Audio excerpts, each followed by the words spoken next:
I knew you would prove as worthless as your father, pursuing pleasure before duty.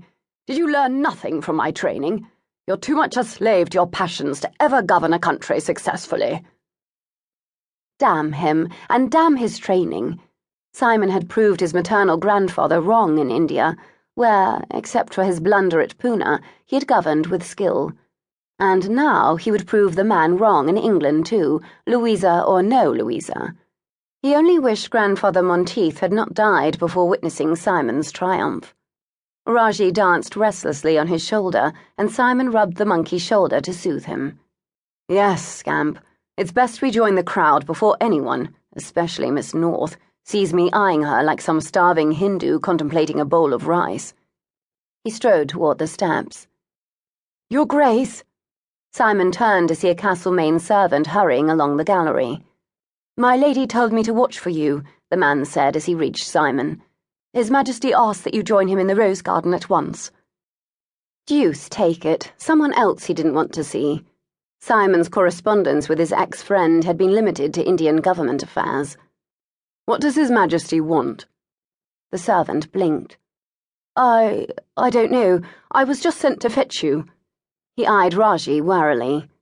Shall I put your creature in his cage first? Raji attended over 30 balls in India. He will be fine. Simon dismissed the servant with a nod. Tell His Majesty I will be along presently. Very good, sir, the servant said, looking distinctly uneasy as he rushed off. Simon didn't care. Let the king wait, the way he had made Simon wait all these years to continue his political career. He started down the steps, only to realize that his way was blocked by Louisa and the elderly lady with whom she conversed. Good God, it was Lady Trussbutt. He would know the bird-loving Baroness anywhere. No one else would carry a feathered fan and a feathered reticule, not to mention the usual feathers in her gown and coiffure that made her look more like a poulterer than the wife of an influential member of the House of Lords.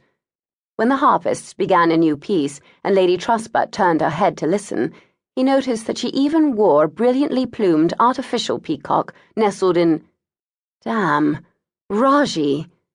Even as Simon thought it, he grabbed for his pet, but Raji was already scampering down the steps after the one thing that could tempt him to misbehave: fake birds. With great glee, Raji climbed Lady Trussbutt's back and dove into her coiffure after what he saw as a toy. Simon dashed after him with a curse, wincing when Lady Trussbutt screamed, and kept screaming as Raji leaped about her head, tugging on the ornament firmly attached to Lady Trussbutt's hair. Raji, no, he ordered, but his voice was drowned out by the panicked ones of guests who ran to her aid. Meanwhile, Louisa was trying to coax the monkey onto her arm as Lady Trussbutt lapsed into a sobbing chant. Get it off! Get it off! Get it off! Raji, come here, Simon barked as he neared them. This time, both his pet and Louisa heard him. Although Raji ignored him, Louisa did not. Her head whipped around, her eyes briefly filling with shock. Then her features smoothed into a composed mask. I take it that this creature is yours? Afraid so. He scowled at his pet. Come down this minute, you scamp. Simon reached for him, but Raji shrank back, taking the peacock with him and eliciting another screech from Lady Trussbutt. For a monkey, Raji possessed a remarkably well-developed sense of self-preservation.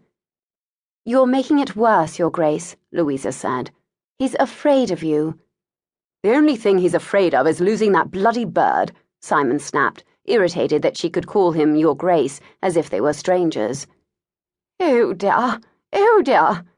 Lady Trussbutt grabbed at her head, then squealed when Raji dug in harder. You mustn't let that creature destroy my favourite peacock. It's all right, Louisa said. I'm sure we can find something else for him to demolish. She glanced about, then grabbed a cup from a passing footman. After dipping her finger in punch, she held it up to the monkey. Ooh, smell that, Raji. Doesn't that smell delicious? She drank from the cup and smiled broadly, easing her finger closer to the monkey. Yum, very sweet. Raji leaned near enough to lap her finger, first warily, then eagerly. She held the cup higher, and Raji reached for it with one hand, his other clasping the